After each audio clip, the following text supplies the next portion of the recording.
dopamine is the good feeling that you're about to get a reward. Now, many people say, oh, I'm not motivated by rewards, but at first, we could debate that forever, but you are. I mean, if you ever do animal training, the mammal brain is very motivated by rewards, but our verbal brain comes up with philosophical explanations, blah, blah, blah. But a reward is anything that meets a need. Hey, this is Ari. Welcome back to the Energy Blueprint podcast. With me today is Dr. Loretta Breuning, who is the founder of the Inner Mammal Institute. She's an author of many personal development books, including the one that I have read of hers, which I highly recommend and I found fascinating, called Habits of a Happy Brain. Retrain your brain to boost your serotonin, dopamine, oxytocin, and endorphin levels. And basically, as a teacher and a parent, Dr. Breuning was not convinced by the prevailing theories of human motivation and happiness. So she set about on many years of doing a very deep dive into the scientific literature around this topic and how our brain works and how neurochemistry really relates to happiness. And she's arrived at a number of, I think, very novel and original insights into this topic and important insights into this topic that not a lot of people are talking about. In particular, she really has a strong critique of the notion that our moods and behaviors and ways of being are sort of a byproduct of our neurochemistry in our brain.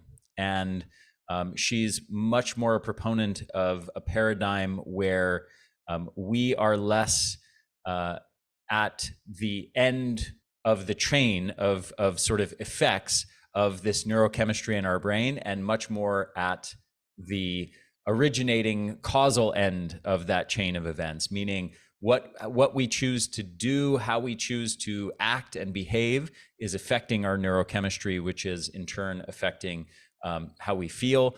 She also has some really interesting insights around the permanence versus transience of these neurochemical states. This is a topic that I think I personally found tremendously fascinating, and I think you'll get a lot of value from. So with no further ado, enjoy this podcast with Dr. Loretta Breuning. So welcome, Dr. Breuning. Such a pleasure to have you on. Hi, thanks for having me.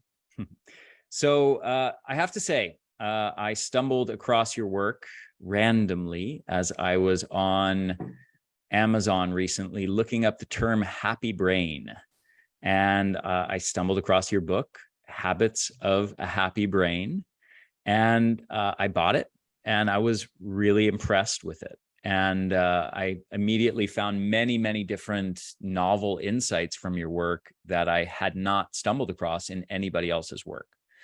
One of the most interesting aspects of your work is that you approach things from this perspective of the inner mammal, evolution and the mammalian brain, and kind of looking at what our brain is doing from that evolutionary perspective. What is it trying to achieve? What are these different chemicals in the brain responding to, and what are they trying to get us to do? And I found just that framing of this entire picture to be incredibly insightful. And all of a sudden, all these light bulbs went off for me that, as you know, because I've spent many years reading about things like dopamine and serotonin and oxytocin, but to have your framing of them created so many new insights for me. So what are, for people listening to this, what are some of the key novel insights, in your opinion, that come out of looking at the brain and looking at human happiness from this perspective of evolution and the mammalian brain? Sure. The simplest one is that our happy brain chemicals are not meant to be on all the time. And I found that such a relief because, many people have learned this disease model where they think other people are happy every minute and I must have been left out, or what could be wrong with me and who else can fix me. And it's just such a relief to say, oh, so these chemicals turn on for a very specific moment to motivate a specific survival behavior. And then they turn off and they're quickly metabolized.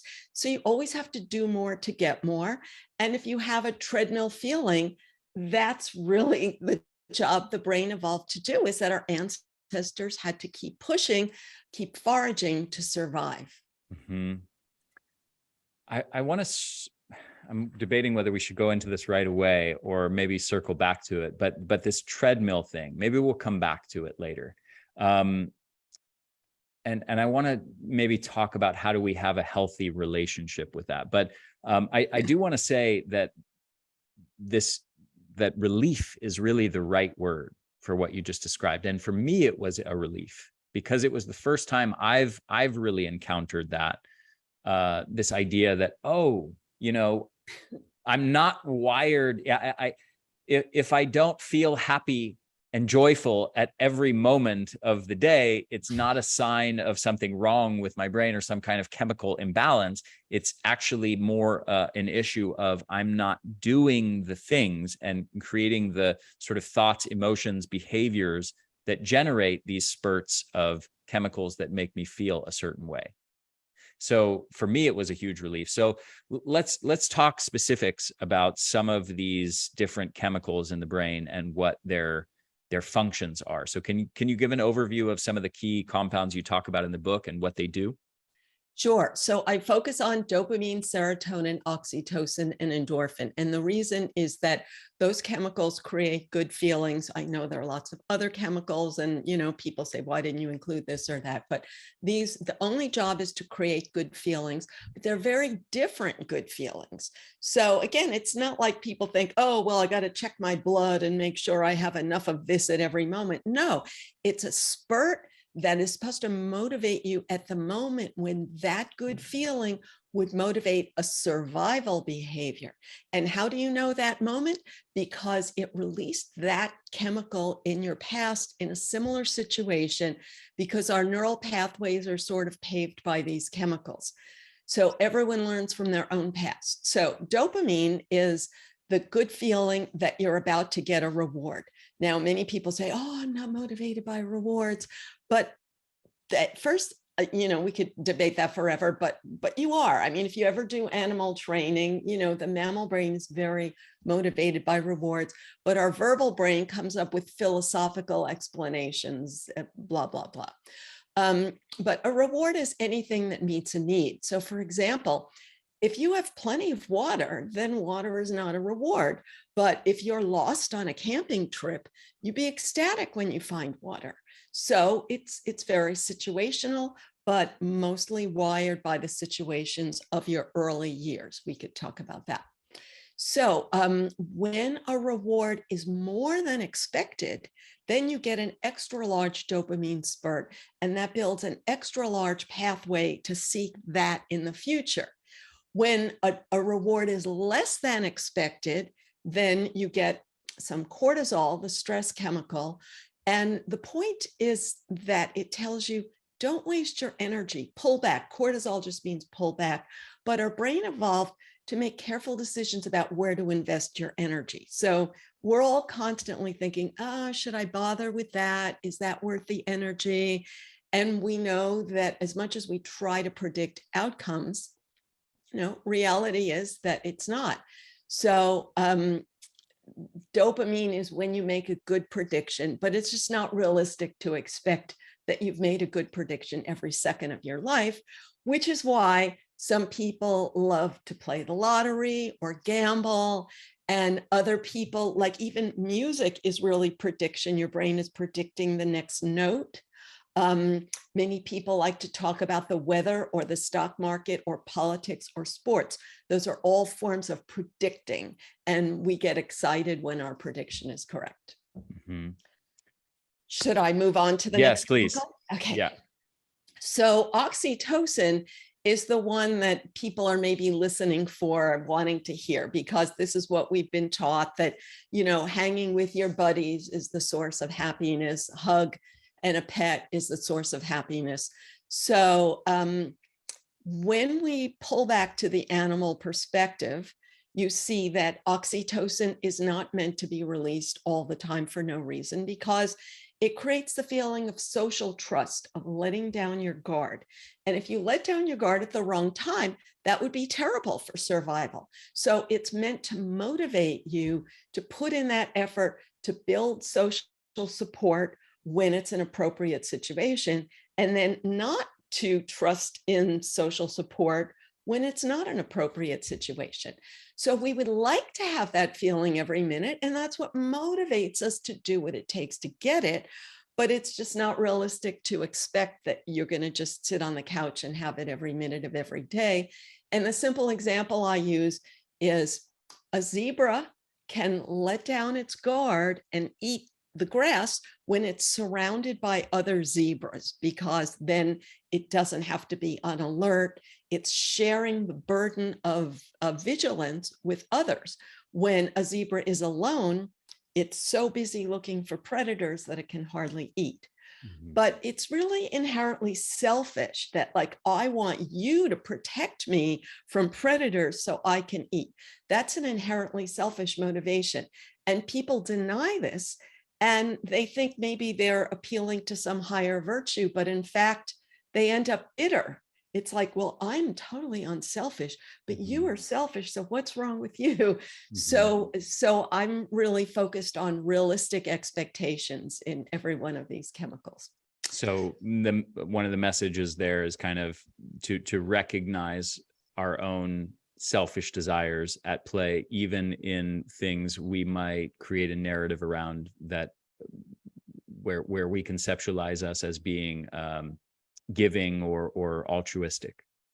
Yes, and it's a selfish urge to have social support, and being giving and altruistic may help you get support. And so then it's a very good decision. It's a good response to this reality, but you have to do it from a realistic base. Otherwise, you end up with many people. What you constantly hear is, well, I'm very giving to other people, but they're not giving to me.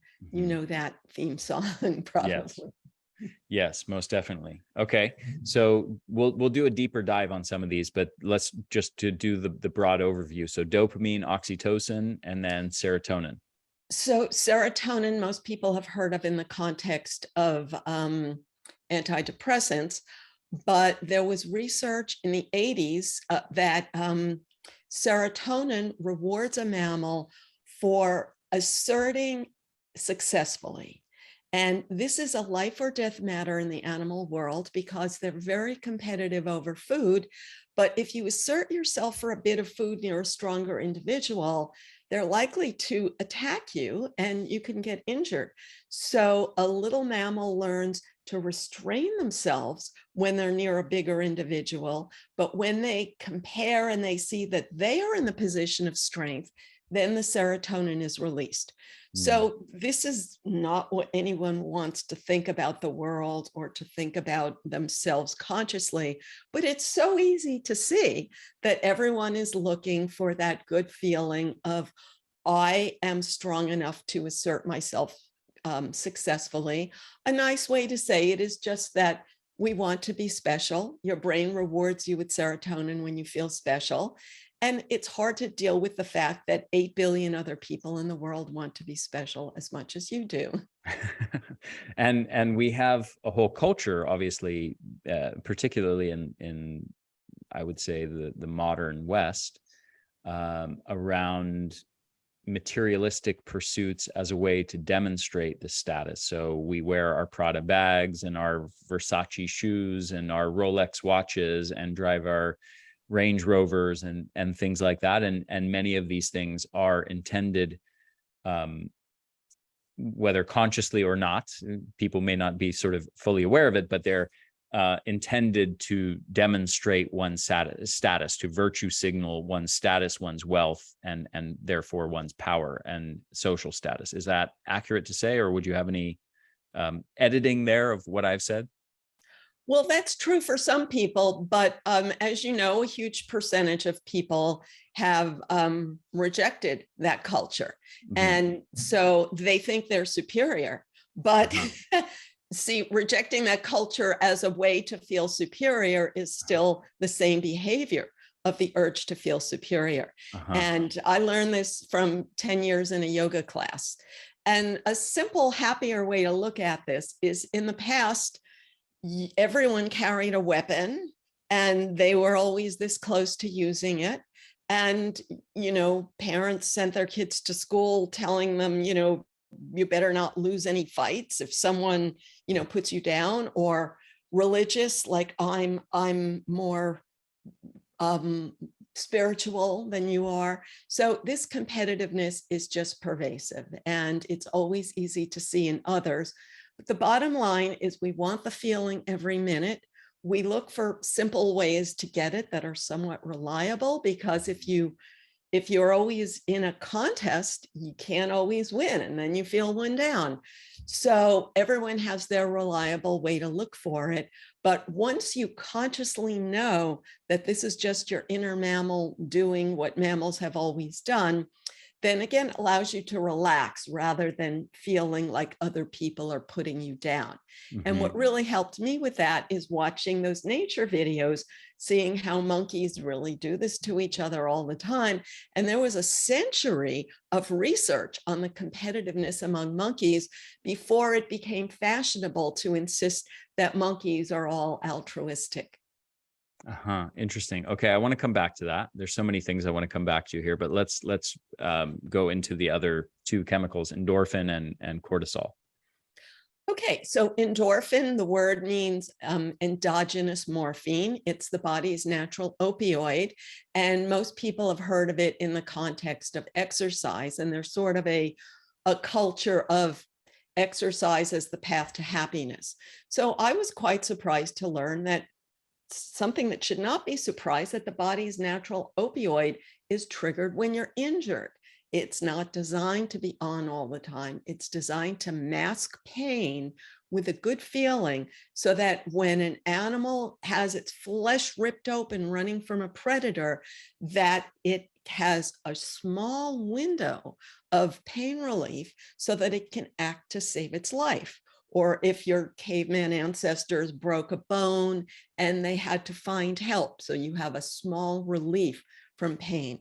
So that if you trigger it by inflicting pain on yourself with, let's say, exercising beyond your threshold, then you may get this high, but you don't get it from natural exercise. You have to do the exercise to the point of pain to get the high, and it still doesn't give you dopamine, serotonin, or oxytocin. So people are really using this as a distractor. And actually, distractors have value. I would like to get back to distraction has value. That's why it's so popular. But it still doesn't meet the underlying needs of your inner mammal. Okay. And what about cortisol? Cortisol. So cortisol is the threat chemical. People call it the stress chemical, but the word stress externalizes. It's like, you're stressing me. But I'm always focused on being grateful to your inner mammal for trying to protect you. So your inner mammal is trying to make you aware of threats, but how does it define a threat? Well, we even know with animals, you define a threat from anything that triggered your cortisol in your past.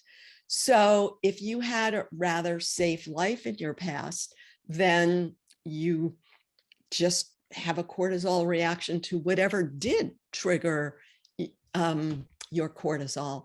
And when it's on, it feels so bad that you feel like, I'm going to die if I don't make this stop. And that's what motivates people to do whatever stupid thing made it stop in your early years, because that's when our big neural pathways were created.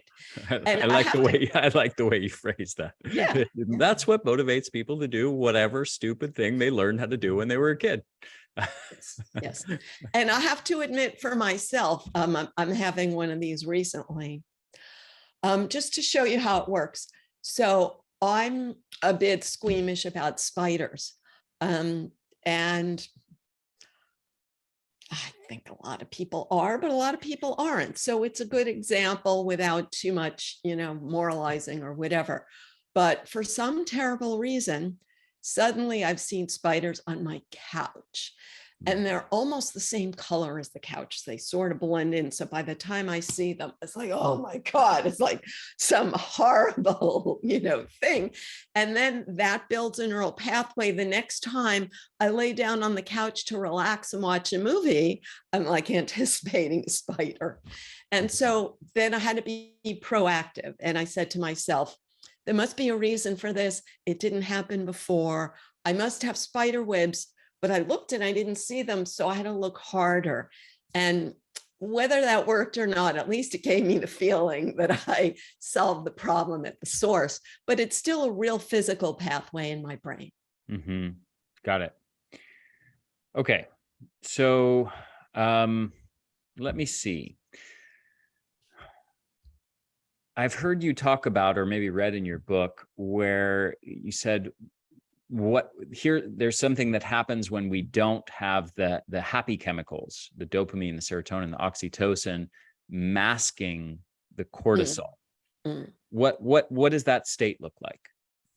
Sure. Well, it's somewhat individual, but it's fair to say that negativity is more of our natural default state than positivity. Simple way of thinking about this is babies crying, So a baby is crying because they have a felt need that is not met. And when a need is not met, cortisol is released. When your blood sugar falls, cortisol is released. That's what motivates a monkey to go out and look for food. So that's what keeps us taking action. And that's why many people, let's say, get angry at stoplights because you're not taking action, which is your way of distracting you from that bad feeling that something bad is about to happen. And it's sort of the powerlessness of youth is when our brains are formed. And then we keep looking for fun, or sense of accomplishment to distract us from that fear that our needs will not be met. Mm-hmm. Very interesting. Okay, so let's circle back to dopamine. How does novelty and variety play into the dopamine factor? Sure. So first, a fun story I have from a friend who told me she was a kid. She went to get chocolate milk in a vending machine, and the machine gave her 2 chocolate milks when she only paid for 1. And she was like so excited, like 30 years later, when she walks past that vending machine, it's like she remembers that feeling. So your brain is looking for above average rewards of whatever you got in the past. And that's what wired you. But it's not realistic to think that you can always, I'm going to top that. I'm going to top that. I'm going to top that. You drive yourself nuts. Many people do. But let's think about what's the job it evolved to do. So let's say I'm a primitive hunter-gatherer.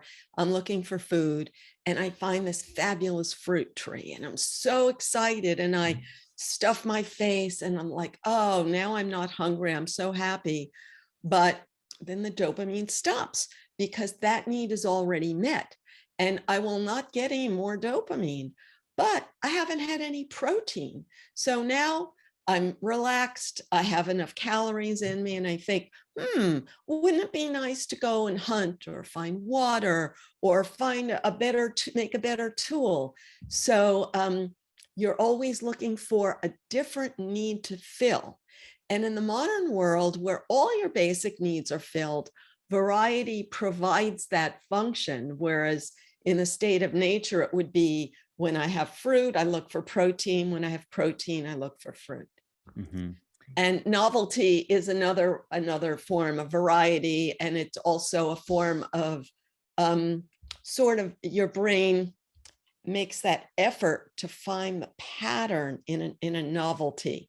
And it's similar enough to an old thing that you recognize it as a reward, but it's different enough that you think, hey, maybe that's an extra special super duper reward. Mm-hmm. Okay, so how do drugs fit into this picture? So dopamine increasing drugs, certain drugs are known to stimulate massive increases in dopamine, methamphetamines and cocaine and things like that. And how does the sort of the connection between work, between doing something to achieve that dopamine release versus getting a huge dopamine surge without doing something other than, let's say, taking the drug, but without doing any hard work, mental or physical hard work, how do those things differ? Sure. Well, first, when you take it from an artificial substance, you get more than what would be a realistic natural level. Although you could say, well, if I won the lottery or discovered a new planet, maybe I'd get a very high level, and the rest of my life, I would never get that much. So, but even drugs is probably even more than that. So you could see why it would wire your brain to disvalue other things because that seems so valuable. And my favorite example, when I was a docent at the zoo, and they had this elephant turned 16, which is very significant in a male elephant's life. And they bought it a sheet cake for its birthday. And it like inhaled the sheet cake in 30 seconds. And like, I think the rest of its life, it would never have gotten that much reward value. So that would be like cocaine for the elephant. So if that weren't bad enough, that it wires you with unrealistic expectations, but then you have the dip because it's depleted you. Mm-hmm. And so then you go below baseline levels of dopamine, not just back to baseline, but below it. Yes, if there is such a thing as baseline, but baseline comes from the ordinary daily act of meeting your needs. But if you're already a person that's just living on the couch from one substance use to another, then your baseline might be quite low because you're masking other real physical distress. Mm-hmm. So bad scene, right? So, and if that weren't all bad enough, though, you're basically depleting reserves. So your synapses have reserves of these chemicals that are replenished at night while you sleep, if you get healthy sleep. And then if you just trigger them all at once, not only are you not replacing them, but you're telling your body to produce less, like your body is saying, I have enough. So I forgot the word was accommodation. I forgot. Word starts with a name, forgetting. So yeah, so that's really a bad loop. And as I said, unnatural substances are clearly worse, but you can make the analogy with, let's say, a person who even works until they collapse or trains until they collapse would be a similar thing. So that's why it's great to understand. Yeah, it's good to have a sense of accomplishment, but then you have to give yourself some downtime, and the downtime would be a good time to focus on the other chemicals. Mm-hmm. Got it. So what are some of the most effective ways of stimulating dopamine? What and maybe what's the goal here? Because dopamine serves many vital roles in our lives, right? It's giving us motivation and drive to go out and do things, to go work hard, to work hard mentally, to work hard physically, to work hard in our career, to achieve things, to achieve financial success, to provide for our family, to do these kinds of things, to do the daily tasks that we need to do.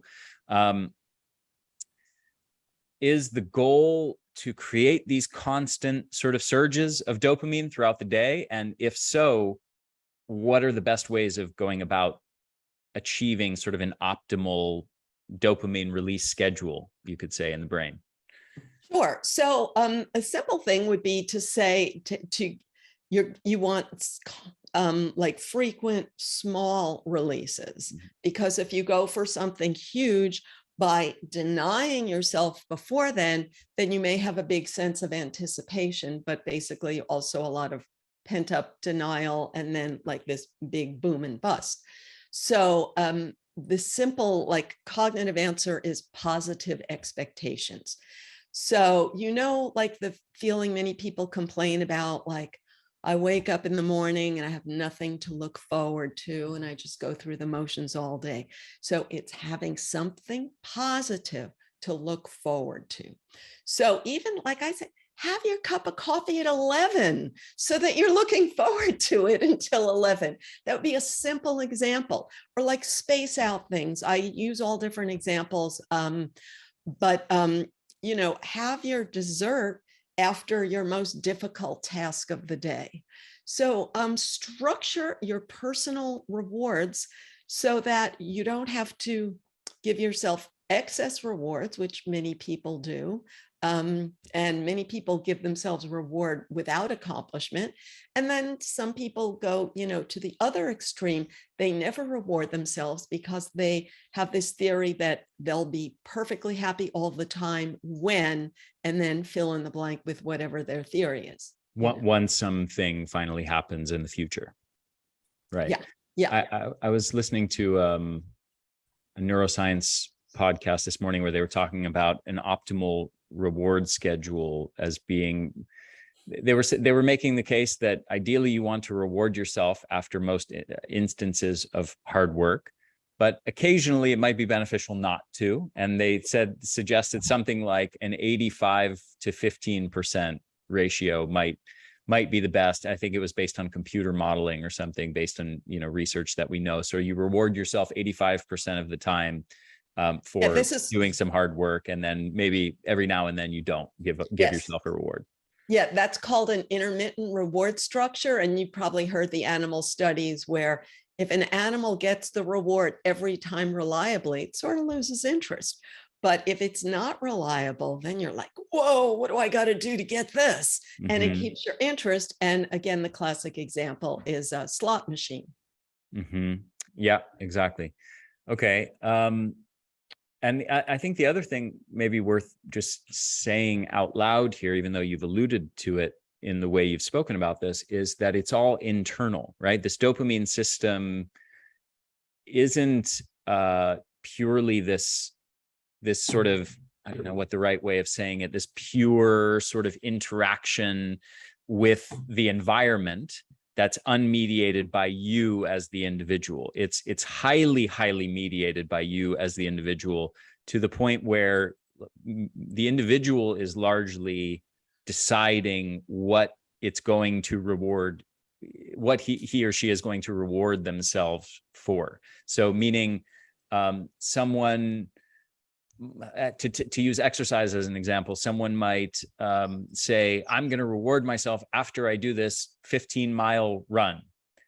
And another person who is just starting an exercise regimen might say, I'm going to reward myself for just putting on my running shoes this morning because I'm taking one step in the direction of, getting on a running regimen or something like that. But it's largely internally structured, internally mediated rewards. Is that correct? How would you describe that? Yes, and we're all doing it all the time. So this is only a means to do it more consciously, so you don't do, a common pattern that you hear about all the time is a person's very diligent all day until this certain time or this certain event, and then they just go wild and do a lot of things that they wish they didn't do. Mm-hmm. Got it. Okay. But can I say one other thing? When you said it's mediated by you, it's the you were in adolescence. That's the missing link that we need to talk about. So we're born with billions of neurons, but no connections between them, almost no. And those connections build very quickly when you're under age 7 and again during puberty because of a substance called myelin, which insulates neurons in the way that insulation on a wire makes them super efficient. So when I speak my native language, I can find the words so quickly because those are myelinated neurons. And for that reason, I don't even remember that I had to learn my native language. But if I try to speak a foreign language, I have to search for the words. So that's the same with our emotions, that the emotions that you had during your myelin years of what rewards and what threats you experienced, is what turns on your pathways and your chemicals easily today. And what I'm suggesting to people is to honor their own power to build new pathways in the same way that you would learn a foreign language, which means you know it's possible, but you know it's not easy. Mm-hmm. Got it. Okay. So let's go on to oxytocin.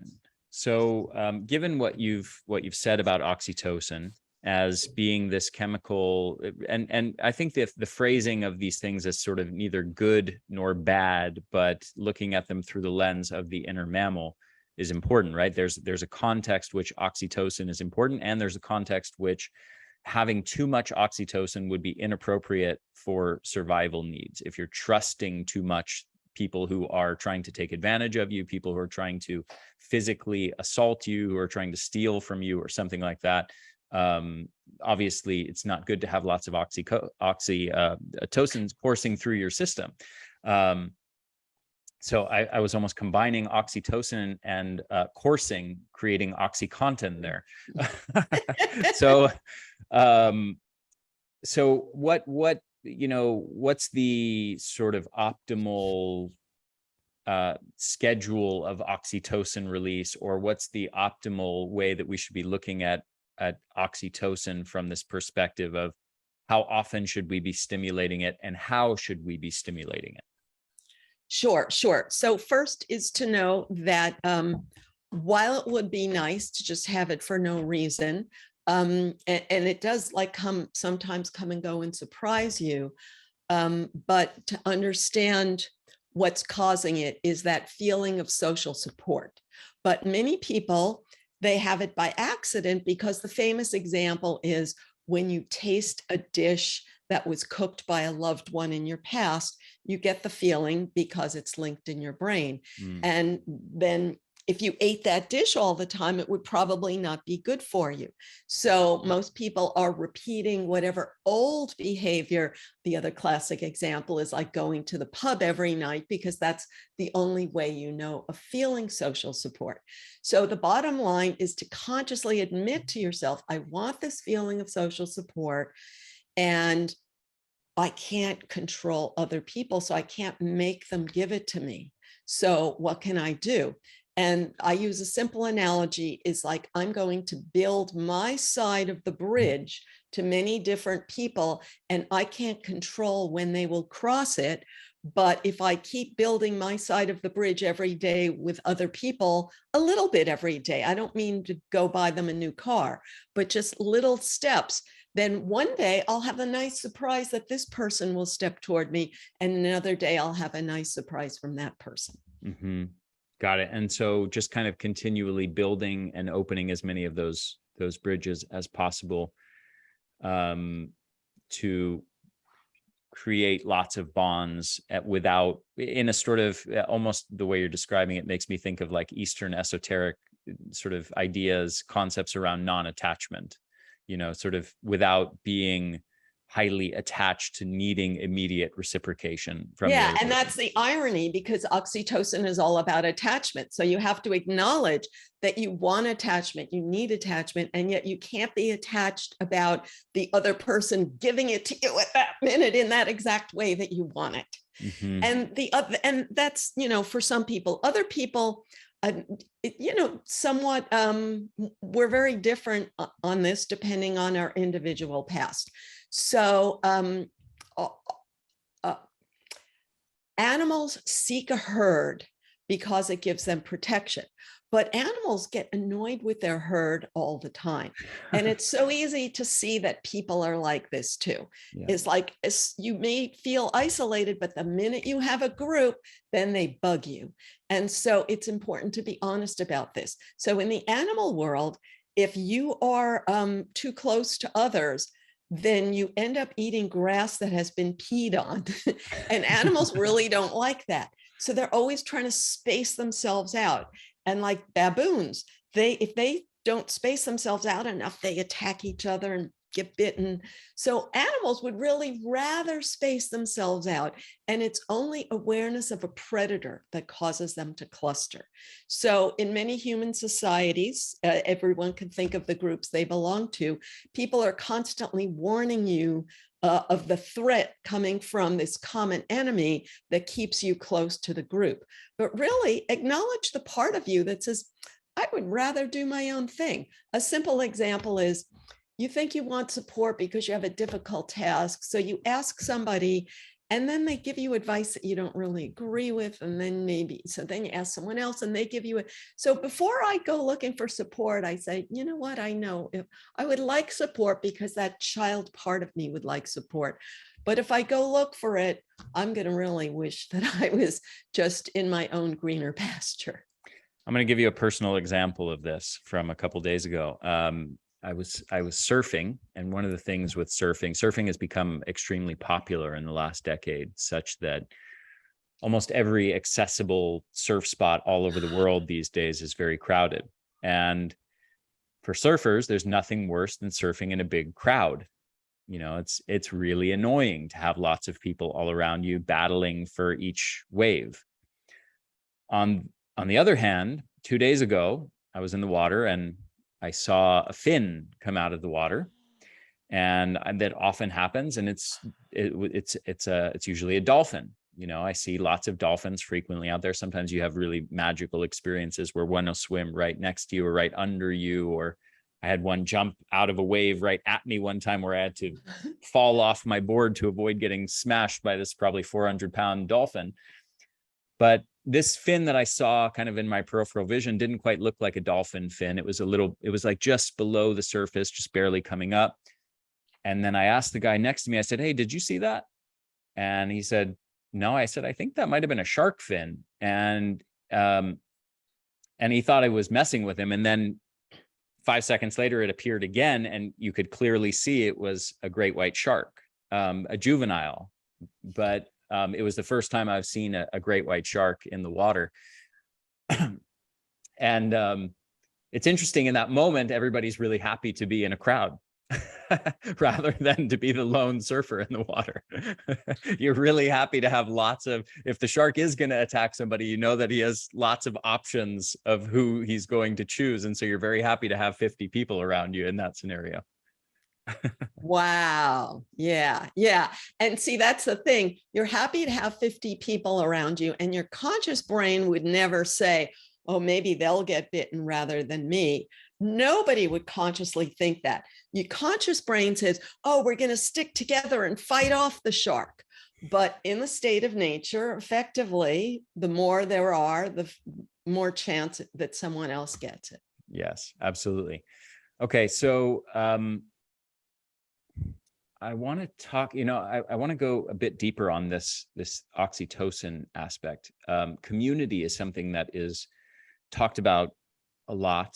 And it's very robust in the literature as being linked with both happiness and health, longevity. There was a book that was very influential on me when I was doing my PhD program in clinical psychology. And it was called Constructing America, Constructing the Self. And it's a very obscure book by Philip Cushman, not popular, but it's an amazing book. And it's basically a sort of socio-cultural, historical context of the origins of psychotherapy. And the very short, oversimplified version of this book is that he argues the loss of community, of sort of our ancestral tribe, village, of where we're living with lots of family and community around us, sharing a certain culture, sharing traditions and rituals together, and the progressive deterioration of that, and to the point where we've lost shared rituals, we've lost this sense of community, we've lost extended family living near us, and in many cases now in the modern world, we've lost even nuclear family living close to us. We've spread out, and he tracks this specifically over the course of the last 100 years or so, and especially after World War II, this became very prevalent. And then the rise of certain things like airplanes, for example, facilitated this. It became easy for people to relocate to a new place, whereas historically, for most of human history, that was a very difficult thing to do. So the gist of it is that he argues that most of our sort of mental, psychological malaise, particularly depression, anxiety, this sort of chronic sense of void, of lack that many of us have, is largely the result of loss of community. So I'm curious how that kind of thinking, I know Johan Hari is also someone who's talked a lot about this in recent years, but I'm curious how that kind of model of community and the loss of community as relating to this story, how it tracks on to your way of talking about things. Sure. Well, I'm familiar with this perspective, of course, and with all due respect, let me just offer some alternative thinking. So at my advanced age, I've seen many fads in psychology come and go. Like every few years, there's a new theory that explains everything. And this is the one in our time. So if you're being informed in these times, it is the paradigm that explains everything. My first, like, little bit cynical response to this is, you've heard of the blue zones, right? Where these people live to 100 and they find these communities. And one of these communities was Italian Americans. And if you are not in that culture, then you have this idealized view of another culture, that they are loving and hugging and patting each other on the back and sharing and caring and positive every minute of every day.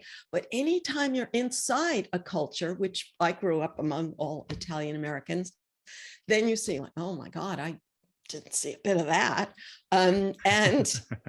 Like, take a country today where there's more traditional culture, people are not really, it's not really approved to leave your nuclear family or your extended family. You're expected to support your brother's children if you make any money, even if your brother just sits on the couch. You cannot marry the person of your choice because they have to be someone from your group. Someone that raises your parents' status is what everybody got stuck with, someone who raised their parents' status. So there are all these downsides, and we've had now like 100 years of anthropology, where in order to be an anthropologist, you can only see the glorious, celebratory, positive things about indigenous cultures and traditional cultures, and only see the negative of our culture. Otherwise, you are not doing anthropology.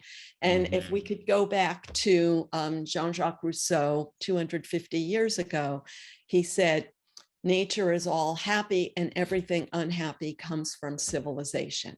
So we have that paradigm that biases us to sift the facts and to say, if I'm unhappy, every moment of unhappy is the fault of some flaw in my society. And if we could only rip down society and start over, then the perfect society would sprout up like daisies. And then I'd be happy every minute without having to do anything about it.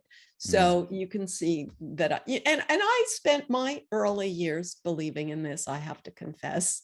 So, but I don't believe it now. Yeah. Okay, so let's go into serotonin before we run out of time.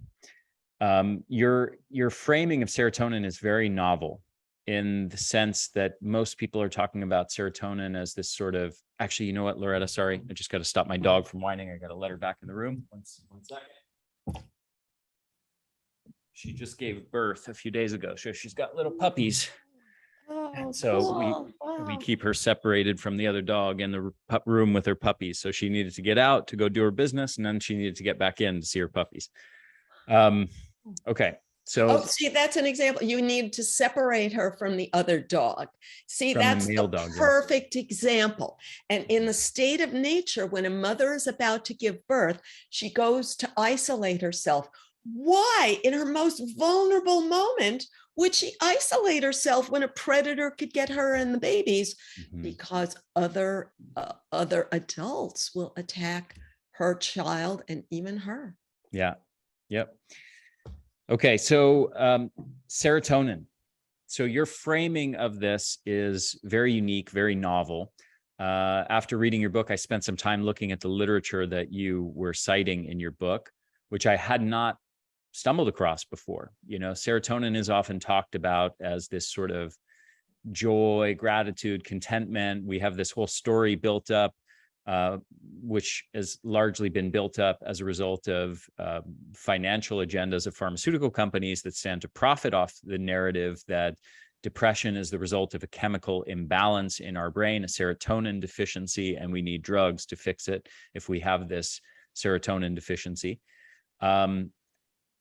Yet you're talking about it largely through the lens of social status. So we touched on this earlier, this idea that we're playing all these different kinds of games. I gave the example of like materialistic games that we can play with our name brands and our fancy cars and our Rolex watches.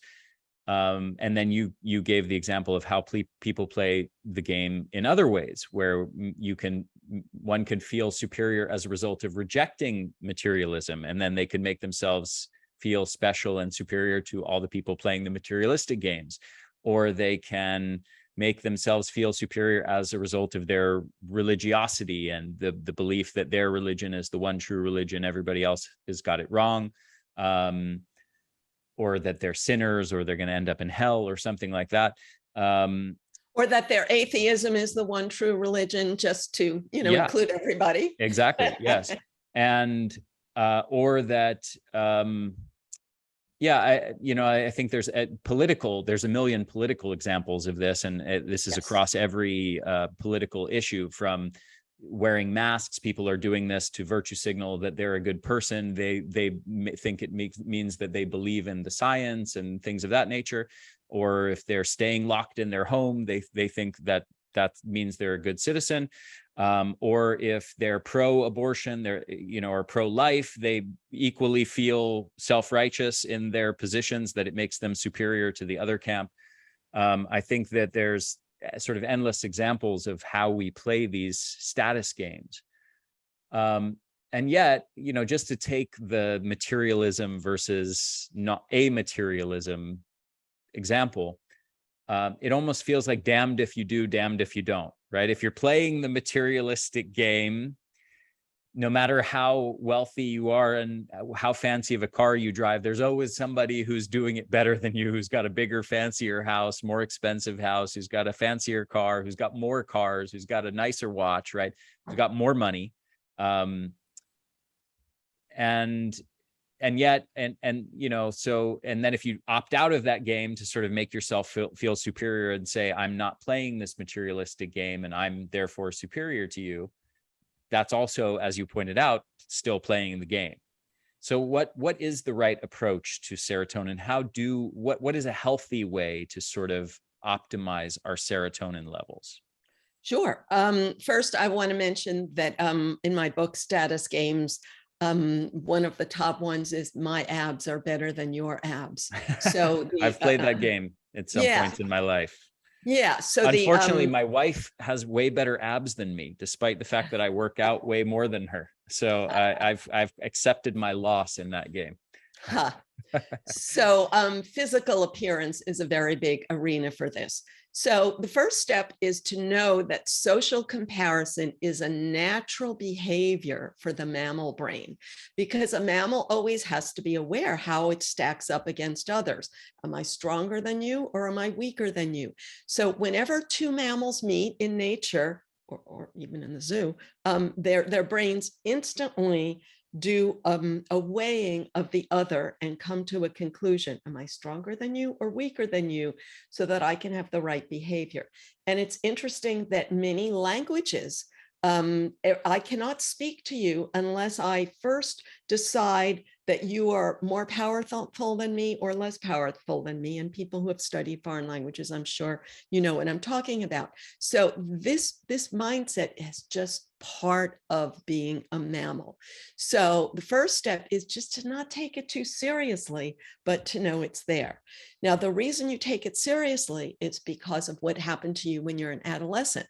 So of course, adolescents suddenly have what is a life or death feeling about social acceptance, because from a perspective of evolutionary biology, if I'm rejected socially, my genes will be wiped off the face of the earth. So a mammal is in a hurry for social acceptance. And so every rejection triggers cortisol, wires you to feel like I'm at the bottom of the world. And if you listen to interviews with celebrities, and they all tell you how small and inadequate they felt when they were young, how is it that every single person thinks that they were the ones that were at the bottom in high school? How could that be? It's because that's how the inner mammal sees the world, through that lens.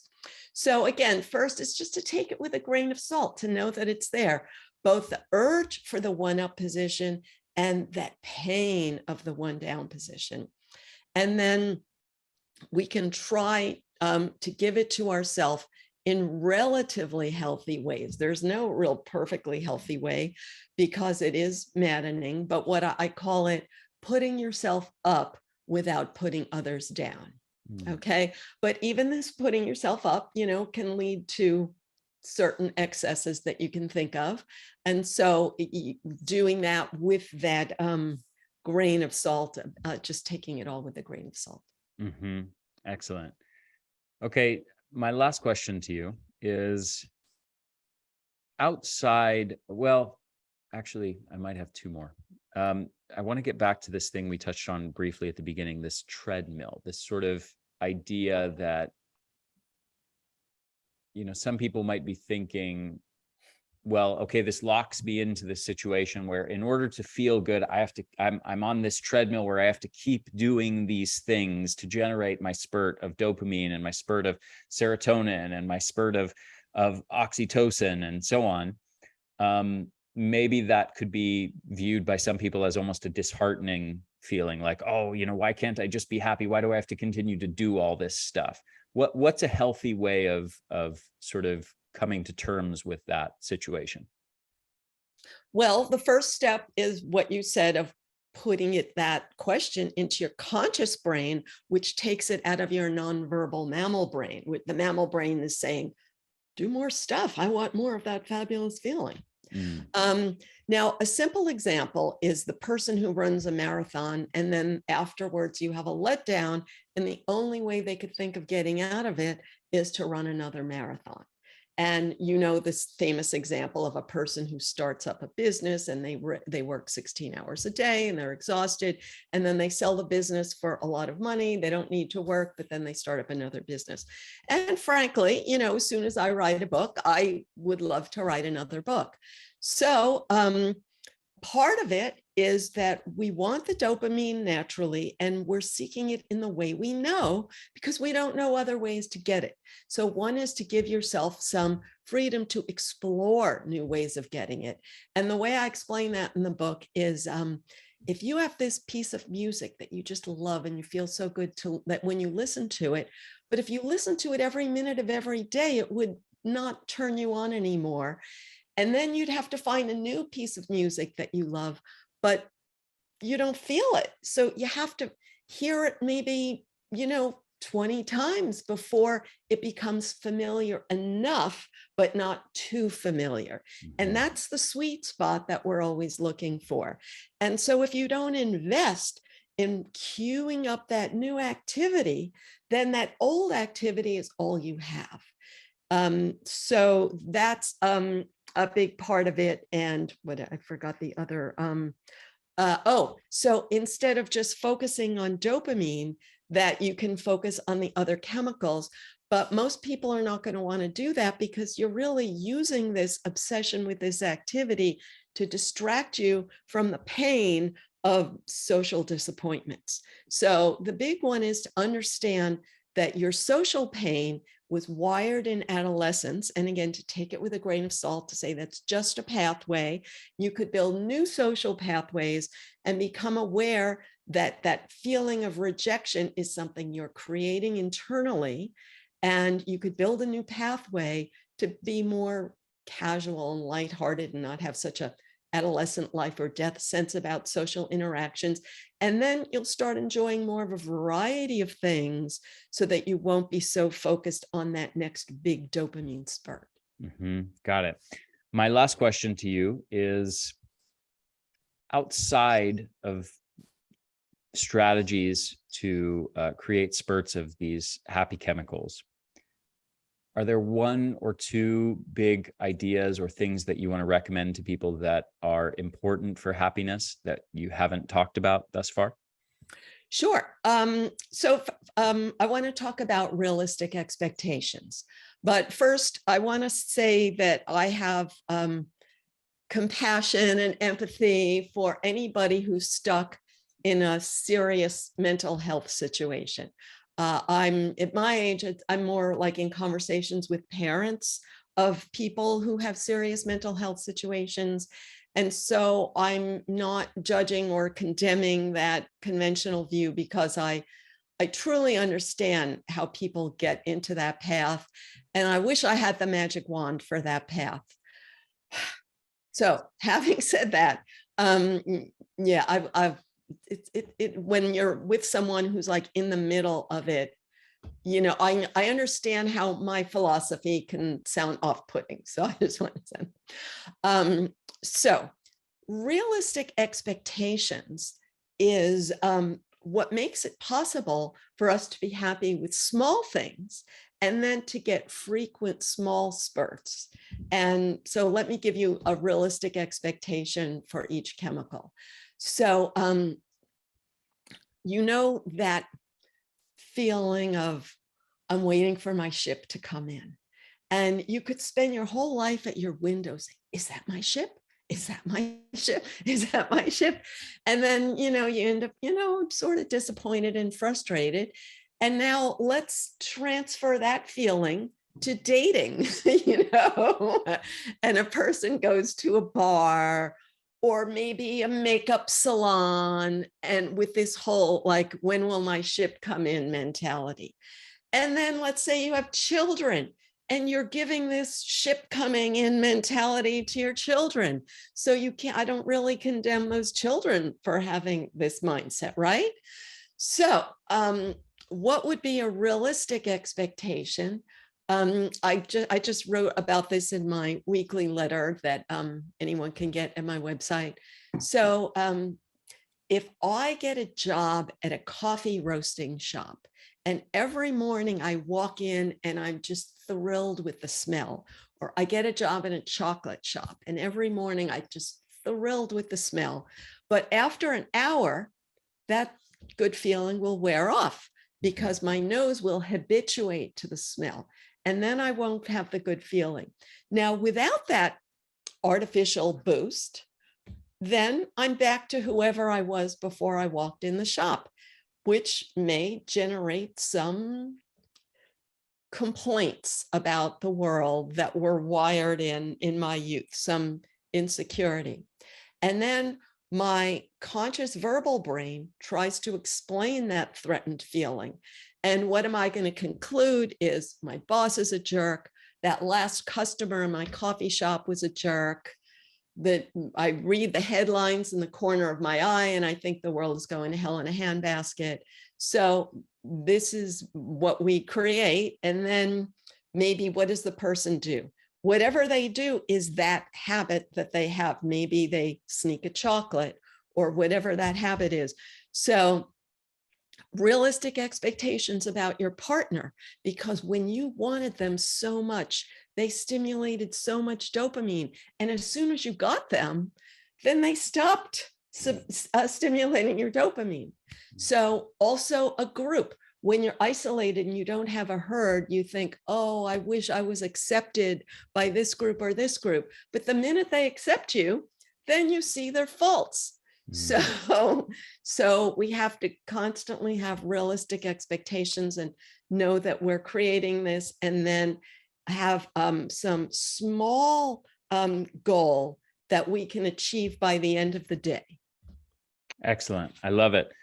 Thank you so much, Dr. Breuning. This has been an absolute joy. I know you have much more wisdom to share, and I'll have to have you on the podcast again at some point. Thank you so much for sharing your wisdom with my audience. And where can people find your work, get in touch with you for coaching, buy your books, things like that? Sure. Innermammalinstitute.org, innermammalinstitute.org. And I have a sign up there for a 5-day free happy chemical jumpstart that gives you 1 email a day on each of the 5 chemicals. Beautiful. Thank you so much. I look forward to the next conversation. Sure. It was a pleasure.